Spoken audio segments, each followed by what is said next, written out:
केंद्र सरकार के अंतरिम बजट को लेकर मिलीजुली प्रतिक्रियाएं सामने आ रही हैं। हालांकि अंतरिम बजट को लेकर इंडिया इंडस्ट्रीज एसोसिएशन के उद्यमियों ने निराशा जताई है, जबकि टैक्स के जानकारों ने इसे सकारात्मक बजट बताया। आइए जानते हैं किसने क्या कहा। ये इंटरिम बजट आया है, पर ये क्योंकि इलेक्शन ईयर है तो काफ़ी उम्मीदें थी कि ये ऐसा बजट आएगा जिसमें लोगों के लिए बेनिफिट होगा। खासकर जबकि हमारे माननीय मुख्यमंत्री ने बोला है कि यूपी को एक $1 ट्रिलियन इकॉनमी बनाएंगे और इंडिया भी को भी जीडीपी ग्रोथ चाहिए, तो इंडस्ट्री के लिए खास होगा।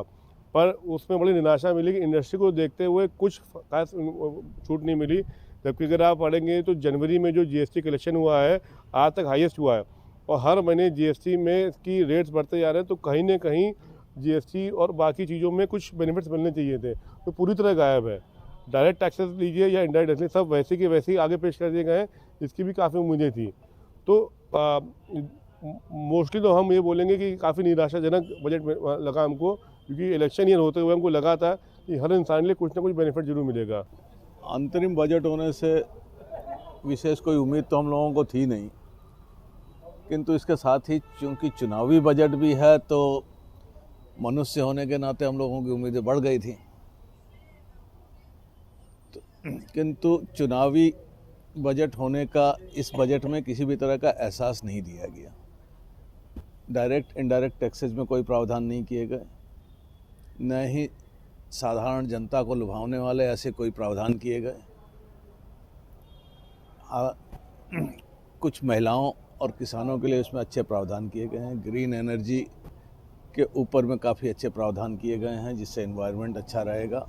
इसके साथ ही एक प्रावधान जो इंडस्ट्री को अनुसंधान करने के लिए 50 वर्ष तक के लिए इंटरेस्ट फ्री लोन का प्रावधान है, बहुत अच्छा प्रावधान है। ये हमारे माननीय प्रधानमंत्री जी का विजन भी है, जो अनुसंधान करने के ऊपर में काफ़ी फोकस कर रहे हैं।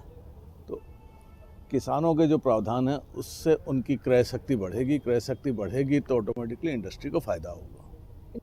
मैं IIA कानपुर का डिविजनल चेयरमैन राजीव शर्मा हूँ। इसमें उद्योगों की बहुत अपेक्षाएं थी कि उद्योग स्थापित हों, क्योंकि हमारे देश में ज़मीन सीमित है। उद्योग स्थापना से ही देश की रेवेन्यू बढ़ सकती है। MSME उद्योगों के लिए कोई भी नए बजट का प्रावधान या छूट का प्रावधान नहीं है, और सरकार से अपेक्षा की जाती है कि अगर 5 वर्षों तक नए उद्योगों को करों में छूट दी जाए और सरकारी नियमों से राहत दी जाए तो निश्चित रूप से उद्योग स्थापित होते, परंतु ऐसा नहीं हुआ। सरकार का ये सामान्य बजट है, पिछले वर्ष की मात्र पुनरावृत्ति है। ये बहुत ही कॉन्फिडेंट बजट है गवर्नमेंट का। आप देखिए कि चुनाव आने वाले हैं, लेकिन बजट में कोई भी ऐसी घोषणा नहीं करी गई है जिससे आप ये कह सके कि नहीं, ये चुनाव को मद्देनजर रखते हुए पब्लिक को अट्रैक्ट करने के लिए इस तरह की स्कीम्स लाई गई हैं। आप नोटिस करेंगे कि बजट में एक बहुत ही इंपॉर्टेंट प्रोविजन है, क्योंकि अभी अपील्स, जितने डिस्प्यूटेड मैटर्स थे वो बहुत बढ़ रहे थे। तो गवर्नमेंट ने क्या किया है कि जो भी 2009-10 तक की ऐसी डिस्प्यूटेड मैटर होंगे जिसमें ईयरली डिमांड 25,000 या उससे नीचे होगी, तो वो उसको राइट ऑफ कर देंगे, आपका डिस्प्यूट खत्म हो जाएगा। 2010-11 से लेकर के 14-15 तक ईयरली डिमांड अगर आपकी 10,000 है और वो डिस्प्यूटेड है, तो वो भी गवर्नमेंट राइट ऑफ करने को तैयार है। राइट, तो इसका एक बहुत बड़ा इम्पैक्ट ये होगा कि लिटिगेशंस बहुत कम होगा इनकम टैक्स मैटर्स में। बहुत छोटे छोटे मैटर्स हैं अननेसेसरी पेंडिंग पड़े हुए हैं, वो सारे फिनिश हो जाएंगे। महिलाओं के लिए इस बार इन्होंने एक तो जो 9 से 14 साल की बच्चियां हैं उनको सर्वाइकल कैंसर की वैक्सीन लगाने के लिए बोला है, क्योंकि इसकी अवेयरनेस इतनी नहीं है। तो गवर्नमेंट एक वैक्सीन लेकर आएगी जिसमें 9 से 14 साल की बच्चियों को वैक्सीन लगेगा। प्लस ये जो लखपति दीदी वाली स्कीम थी, वो 2 लाख करोड़ रुपए का जो उनका बजट था वो इस साल बढ़ाकर 3 लाख करोड़ कर दिया है। तीसरा, जो हायर एजुकेशन में महिलाओं का एनरोलमेंट होता है वो पिछले 10 सालों में 28% ज़्यादा बढ़ चुका है। तो इस बार भी एजुकेशन लोन थोड़ा इजी प्रोसेस करके महिलाओं को, गर्ल्स को, फीमेल्स को, सबको और एजुकेशन के लिए आगे प्रोत्साहित। मैं पुष्कर बिश्नोई, मैं चार्टर्ड अकाउंटेंट हूँ पिछले 5 साल से। इस बार का बजट हम देखें थोड़ा मिक्स टाइप का बजट है। लोग सोचते हैं कि चुनाव आ रहे हैं तो फ्री की रेवड़ियाँ बटेंगे, ऐसा बजट में रहेगा। ऐसा बजट में नहीं है, बट ये जो बजट है ग्रोथ के लिए है। इस बजट से हमारे देश की आगे की ग्रोथ बहुत ज़्यादा बढ़ेगी।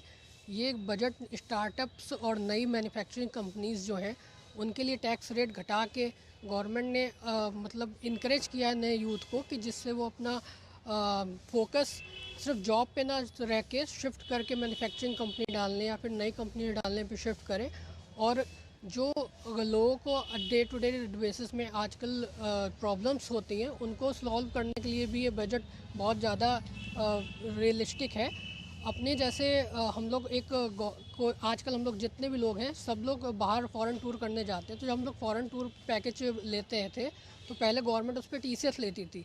अब गवर्नमेंट ने 7 लाख तक वो TCS ख़त्म कर दिया। मतलब छोटे जो भी लोग हैं, कभी कभी जो लोग घूमने जाते हैं